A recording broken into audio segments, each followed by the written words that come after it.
Bonjour, je suis Sophie Dion, animatrice des chroniques santé de la pharmacie Uniprix Daniel Lachance de Montmagny. Aujourd'hui, on va parler voyage. Voyage, ça fait rêver, mais il faut bien planifier notre voyage pour ne pas se mettre dans le trouble. Donc, on va rencontrer Daniel Lachance, propriétaire pharmacien du Uniprix de Montmagny.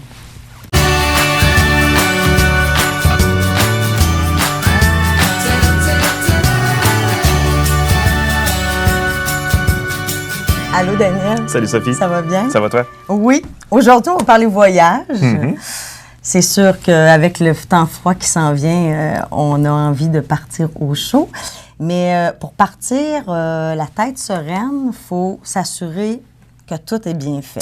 Oui, mais c'est certain parce que, bon, évidemment, tout dépendant du pays où on va, bon, il y a des endroits que, oui, c'est correct, on a des systèmes de santé qui sont corrects, là, mais c'est sûr que, bon, si on est dans le fin fond de l'Amazonie et qu'on on est mal pris, bien, ça se pourrait qu'on s'ennuie de notre mère. Donc, effectivement, il faut quand même bien planifier notre voyage au niveau santé. Donc, puis, tu sais, souvent, bien, tu sais, les gens ne savent pas toujours où se référer, tout ça. Donc, c'est pour ça que je pensais que ça pouvait être intéressant d'en discuter aujourd'hui un petit peu. Oui, parce que puis les voyages, là, dépendamment si quelqu'un va à Cuba, quelqu'un va en Grèce, quelqu'un va en Irlande, on s'entend, c'est des types de voyages complètement différents. Est-ce qu'on doit se couvrir de la même façon? Est-ce qu'on doit planifier notre voyage de la même façon, point de vue santé? Bien, certaines choses sont communes à tous les voyages. Évidemment, bon, c'est certain, au niveau prévention, il y a toujours le transport des médicaments, comment les transporter, tout dépend de combien de temps on part aussi et tout. On part une semaine, bien là, on en emmène moins, mais c'est quelqu'un qui a déjà des médicaments d'ordonnance, qui part, je sais pas moi, 3 mois au Mexique, mais ou les gens, les personnes âgées qui partent 6 mois, il faut prévoir ça. Il faut prévoir le transport, prévoir à la pharmacie, pas la veille du départ, de faire préparer la médication pour partir. Donc, peut-être aviser un petit peu d'avance, on part tant de temps. Ce qu'il faut savoir aussi, c'est que dans les pharmacies, nous, à l'intérieur du Canada, on peut servir jusqu'à 6 mois de médicaments. Donc, par contre, théoriquement, pour traverser les douanes, pour plusieurs pays, on n'a pas le droit de transporter plus que 3 mois de médicaments. Donc, pour les gens qui vont partir 6 mois en hiver, écoute, tu sais, nous, on a le devoir d'informer les gens. Évidemment, moi, j'informe les gens. Il y a des fois des gens qui partent 6 mois en Floride vont amener 6 mois de médication. T'sais, on imprime les dossiers, on fait tout. Nous, on a le droit de leur servir la médication. Quand on a un médicament d'ordonnance, là, je pense que je m'étais fait dire, mais je ne sais pas si c'est vrai, c'est important d'avoir l'ordonnance là, sur le pot. Bien identifié, avec le nom, c'est quoi le médicament, puis tout ça. Il ne faut pas se mettre ça dans un pilulier puis partir avec ça. Pas une dosette nous-mêmes. On peut faire des piluliers à la pharmacie, ils sont tous plus pratiques. Mais... Par contre, ça prend beaucoup plus d'espace. Mais des fois, les gens qui ont beaucoup de médication, ça peut faciliter la prise, évidemment.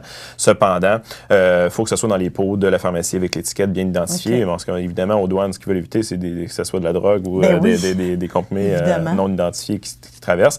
Donc, souvent, d'avoir la liste de nos médicaments pour signer du pharmacien, une liste écrite, plus les étiquettes sur la fiche. Donc, tout concorde. Donc, s'il y a des questionnements que les douaniers veulent vérifier, mais on a toute l'information qui concorde avec notre liste pharmacologique et plus les étiquettes sur les pots. Nos médicaments, est-ce que c'est préférable de les mettre dans nos valises de cabine ou dans les soutes? Bagage à main, toujours. Bagage à main, les médicaments? Oui, souvent dans un contenant clair, donc un ziploc. Parce qu'on perd nos bagages, on est mal pris. Exactement. Donc, habituellement, toujours dans les bagages à main, dans un sac ziploc pour aux douanes qui puissent vérifier un sac clair. Là, donc, et puis, dans le fond, c'est vraiment l'idéal. Puis, avec notre liste de médicaments qui est jointe à ça. Donc, puis, comme je dis, ils peuvent transporter des quantités. Nous, on peut servir jusqu'à 6 mois, mais en sachant que s'ils traversent les douanes avec plus de 3 mois, bien, il y a toujours un certain risque là, que ça soit. Mais c'est très rare que ça cause problème, là, habituellement. Là. Quand c'est bien identifié, tout ça, les douaniers ne vont pas poser trop de questions là-dessus. Oui, déjà, quand on est bien organisé, c'est moins douteux. Exactement. Ouais, donc, c'est ça. Donc, habituellement, si les gens font ça dans les règles de l'art, puis que tout est bien identifié, ils n'auront pas de problème aux douanes avec ça. Évidemment. Ça, c'est les médicaments de prescription, mais les vaccins puis tout ça, là, dépendamment de la destination. Ça peut changer selon la destination. Cependant, il y a un vaccin, je pense, qui est commun à toutes les destinations, c'est l'hépatite A. OK. Je pense que si quelqu'un qui voyage ne peut pas ne pas se faire donner le vaccin de l'hépatite A. L'hépatite qui est une infection du foie, une infection virale. Ce vaccin-là, il est bon pour combien de temps? À vie. OK. Oui, c'est ça. Un coup qu'on l'a eu, c'est réglé. C'est exactement. Donc, c'est 2 doses. Et puis, des fois, pour ceux qui n'ont pas l'hépatite B non plus vont donner maintenant l'hépatite A et l'hépatite B qui peut se donner dans le même, parce que bon, c'est pas beaucoup plus dispendieux. Puis tant qu'à faire, mais maintenant, les jeunes sont c'est dans le programme, l'hépatite B dans le programme de vaccination, là, mais enfants. Pas l'hépatite A. Exactement. Donc, c'est important, quelqu'un qui voyage, de se faire donner ce vaccin-là, qui est commun, je dirais, à tous les voyages. Pour le reste, après ça, bien, les vaccins vont être spécifiques à chaque destination. Okay. Il y a des endroits dans le monde où on n'a pas besoin d'autres vaccins autres que ça. Mais tu sais, à certains endroits en Asie, en Afrique notamment, fièvre jaune et compagnie, il y a d'autres types de vaccins qui peuvent se donner. Donc, évidemment, c'est bien important de vérifier. Donc, ici, dans la région de Montmagny, c'était encore le CLSC là, pour ce qui est de la vaccination, les infirmières qui sont là. Donc, ils vont bien informer là, pour la vaccination donc, selon la destination. On ne va pas se faire vacciner en pharmacie. Pas pour le moment. Par contre, vous êtes capables, les pharmaciens, de nous dire qu'est-ce que ça nous prend comme vaccin. Exactement. Dépendamment d'où on va, nous conseiller et nous diriger vers les bonnes personnes, c'est ça. Mais c'est pas dit que ça sera jamais en pharmacie. Ça, c'est dit pour le moment. C'est encore le CLSC à Montmagny qui s'en occupe pour ce qui est de la vaccination pour la santé voyage. Ça, il faut appeler, on prend un rendez-vous? Oui, directement avec les services courants au CLSC, puis ils vont bien vous renseigner pour ce qui est de la vaccination. Donc, ça, c'est vraiment important de vérifier ça avant de partir, évidemment, c'est une des priorités même. Ensuite, quelque chose qui peut être commun à beaucoup de voyages, bien, tout dépendant, évidemment, où on va, mais certains décalages horaires. Là, évidemment, il faut changer de... Quand on va dans le sud, il n'y en a pas, mais aussitôt qu'on change donc, évidemment, des fois... Bon, la plupart des gens n'auront pas nécessairement des problèmes, mais il y a des gens qui savent qu'ils ont des problèmes avec le décalage horaire. Il y a des choses qu'on peut recommander pour ça, des petits trucs. Couverture d'assurance, ça n'a pas vraiment nécessairement rapport avec les médicaments, mais c'est important. Il y a des gens qui partent sans prendre de couverture d'assurance voyage. Puis ça, c'est vraiment un nid à problème, là, parce que s'il arrive quelque chose en voyage puis qu'on n'a pas de couverture d'assurance, ça peut coûter une fortune, même hypothéquer une maison. Donc, c'est vraiment important de prendre ça en considération puis de prendre une assurance voyage avant de quitter. Là, peu importe la destination. Puis dans les petits produits là-bas qu'on doit amener en voyage, là, les petits onguents, les antihistaminiques. À un moment donné, on ne le sait plus, là, je privilégie quoi, qu'est-ce que j'apporte pas, qu'est-ce qui est important d'avoir, l'essentiel? Bien, je pense que commun à tout voyage, ça dépend aussi de tu sais, si on veut avoir tout ce qu'on a à notre main, parce qu'il y a des pays qui ont tout de disponible, il y a des pharmacies et tout ça. Fait que la destination rentre en ligne de compte. Exactement, aussi, sauf que des fois, ça ne nous tente pas nécessairement d'être obligé d'aller passer une pharmacie qu'on est en voyage. Tu sais, fait que je pense que quelque chose pour quand tu es dans un voyage où tu ne comprends pas la langue, puis c'est écrit. Exactement, ça te tente pas. Donc, tu sais, des fois, d'avoir un antidouleur, tu sais, ça peut être bien, soit Tylenol ou Advil, tout dépendant de notre reste de notre dossier pharmacologique. Ça. Donc, je pense que c'est un incontournable d'avoir ça qui peut faire un antipyrétique pour la fièvre puis un antidouleur. Bon, les antihistaminiques, écoutez, il y en a qui en apportent. C'est sûr que si c'est réputé pour avoir beaucoup de moustiques, oui, mais c'est pas pour moi, c'est pas un essentiel. Dépendamment aussi si la personne a des antécédents d'allergie. Exactement. Bon, je pense que Gravol et nausées, si on a le mal des transports, ça aussi, c'est très populaire d'amener du Gravol en voyage. Pour moi, j'en amène jamais. Personne chez nous a le mal des transports, mais souvent les gens l'amènent en avion parce qu'ils ont peur de... tout le monde la peur d'avoir peur, là, mais le mal des transports, c'est pas si fréquent que ça, mais si on sait que ça les aide à dormir un peu aussi pendant le transport. Ça peut être une autre raison de l'amener. Exactement. Pas pour les bonnes raisons, mais pour le sommeil, mais bon, écoute, c'est pas si grave. Mais ceci dit, t'es pas trop avoir peur du mal des transports. On le sait souvent, si on va se promener en autobus, derrière dans un auto, on est malade, mais tu sais, il y a plus de risques, là, mais sinon, ça peut être quelque chose qu'on peut apporter. Bon, évidemment, pour l'imodium, pour la diarrhée, tout dépend de la destination aussi, ça peut être utile.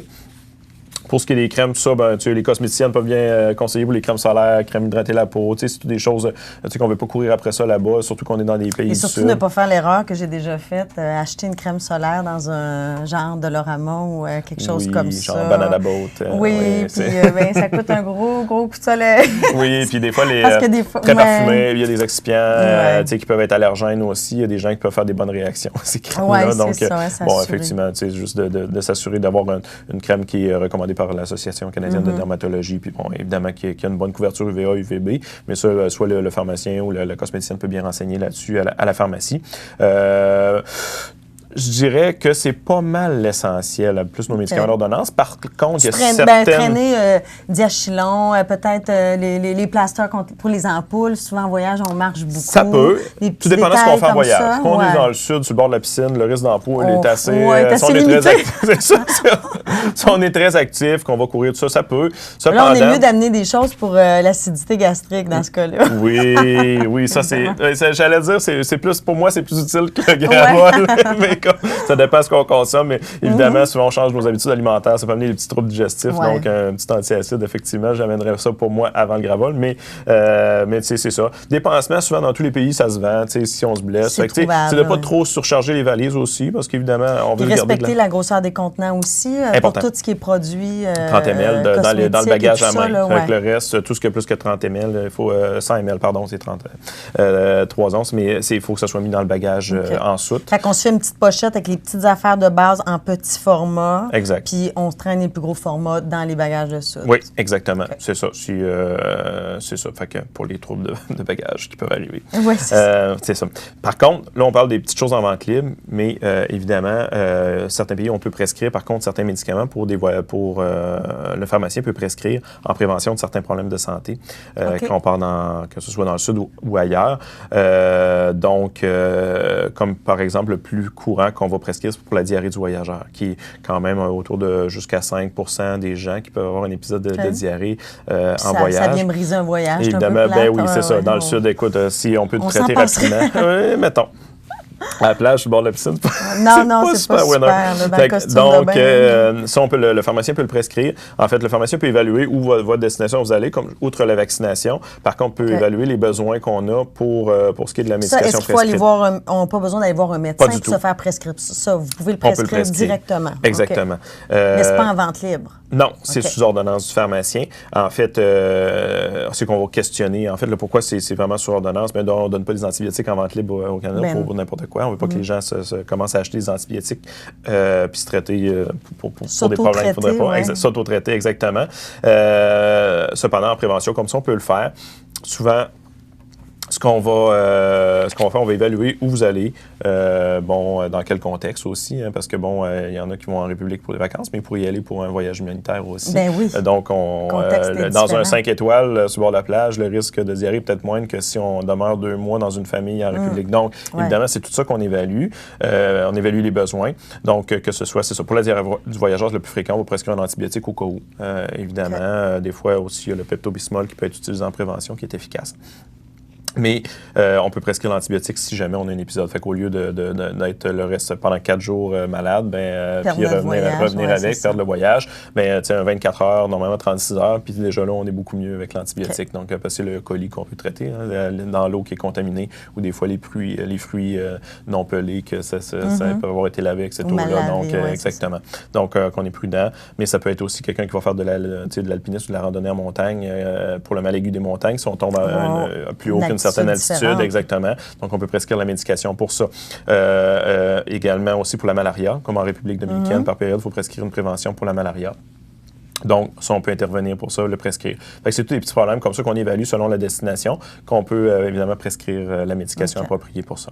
Donc, finalement, si je comprends bien, l'important, c'est de bien informer notre pharmacien, aller voir notre pharmacien puis être sûr combien de temps on part, la destination, ça va être sensiblement quel type de voyage. Puis là, le pharmacien puis son équipe peut nous aider vraiment puis nous envoyer... Exactement. Vous donnez les bons produits, ce que vous avez besoin, référer pour la bonne vaccination, évidemment, au CLSC pour le moment, et puis prescrire la médication que ça vous prend pour y aller, tout en concordance avec le dossier pharmacologique qui est déjà en place. Donc, évidemment, on analyse évidemment le dossier, puis on va donner ce que vous avez besoin pour que vous soyez mal pris en voyage. Ben oui, ça vaut la peine. Ça peut faire toute la différence entre un beau voyage ou un voyage un peu moche. Merci beaucoup, Daniel. Ça fait plaisir. Merci à toi. Très éclairant. Merci d'avoir été avec nous pour la chronique Voyage. Si vous avez manqué le début de la chronique, vous pouvez toujours aller visionner sur les pages Facebook de CEMA TV ainsi que le site Internet et la page Facebook du Uniprix Daniel Lachance de Montmagny. Alors sur ça, je vous souhaite un bon voyage si vous êtes des chanceux.